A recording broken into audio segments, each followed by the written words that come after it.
So a lot is often said when it comes to how important it is to forgive others, and in comparison, very little is said about how important it is to forgive oneself.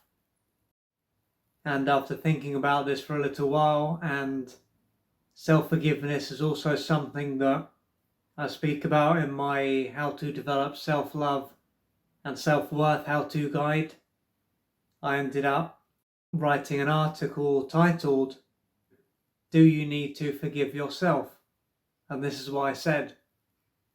A lot is said about how important it is to forgive another, but in comparison, very little is said about how important it is to forgive oneself.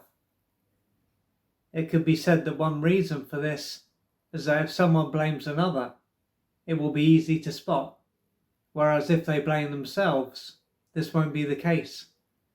When it comes to the former, someone can be full of anger and rage and spend a lot of time talking about what has happened and how hurt they are. Yet when it comes to the latter, they can simply keep everything to themselves and suffer in silence. If someone is in a position where they are blaming themselves for something, it could show that they haven't treated another person very well. Perhaps they were in a relationship and did things that they now deeply regret.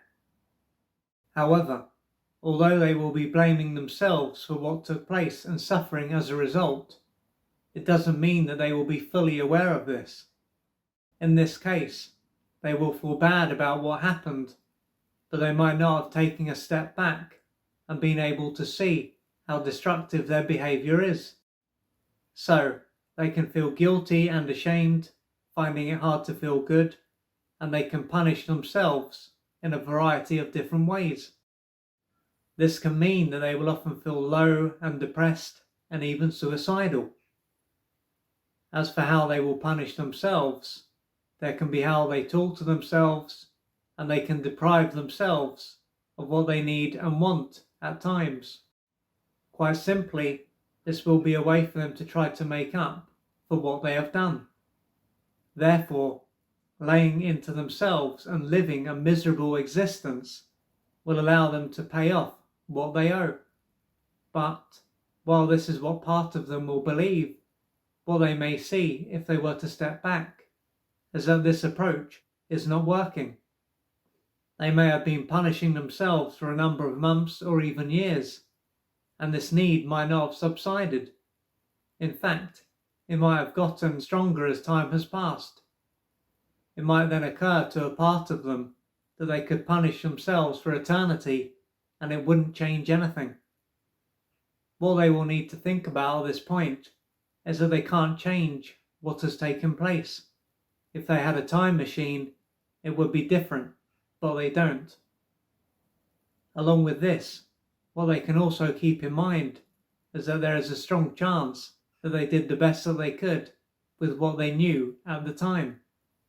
This is not to say that how they behaved was acceptable or right.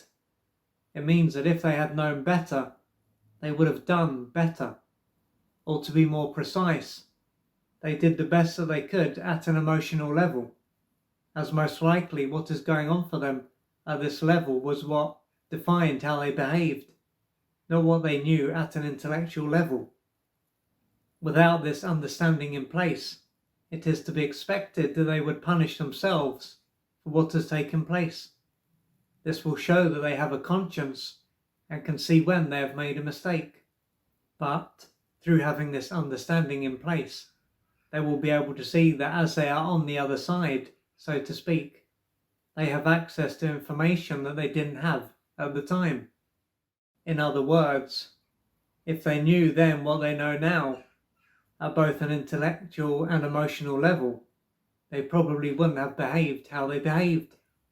What they could also find is that before they did something that they now deeply regret, they already had the tendency to feel guilty and ashamed and to punish themselves. If so, this can show that they have unconsciously co-created what happened. What took place will then have been their focus, but this will have been another way for them to punish themselves. this experience will be seen by their mind as more evidence that they are bad and deserve to suffer.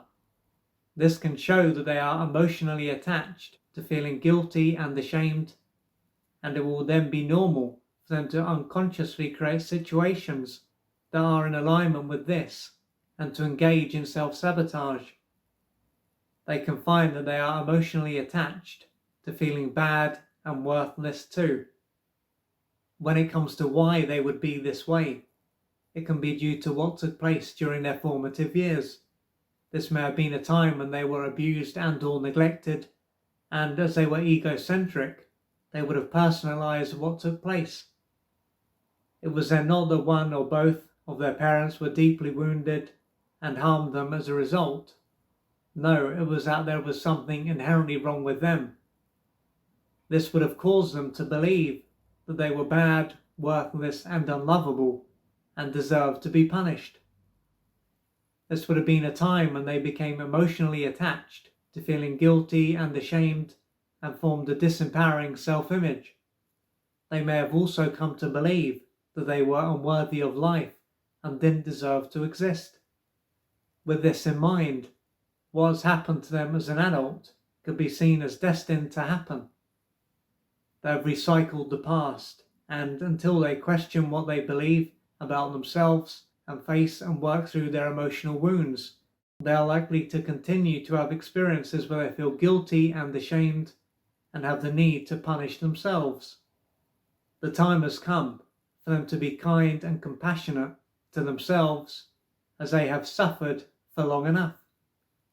To move forward, they may need to reach out for external support. With that said, if you are in a position where you are blaming yourself for something, then you will now be able to think about how you did your best with what you knew at the time, and how this may have been a continuation of what took place during your early years of time, when you may have ended up coming to believe that you were bad and worthless and deserved to suffer, and becoming emotionally attached to feeling guilty, ashamed, and unlovable. And it is important for you to be kind and compassionate to yourself now, and to do what you need to do to draw the line when it comes to what's taken place. You can't change it. It's happened, and punishing yourself is not going to make anything better. It's just going to make your life worse, and perhaps continue to make your life unbearable. So if you need support to move forward, reach out for it, because you don't deserve to suffer forever. You will have suffered for long enough, and if you suffered very early on as well, then you will have certainly suffered for long enough. So please don't suffer in silence, and do what you need to do to gradually change your life. If you would like to find out more about the services that I offer, please go to www.oliverjrcooper.co.uk or email me at info@oliverjrcooper.co.uk, and I'm looking forward to assisting you on your journey.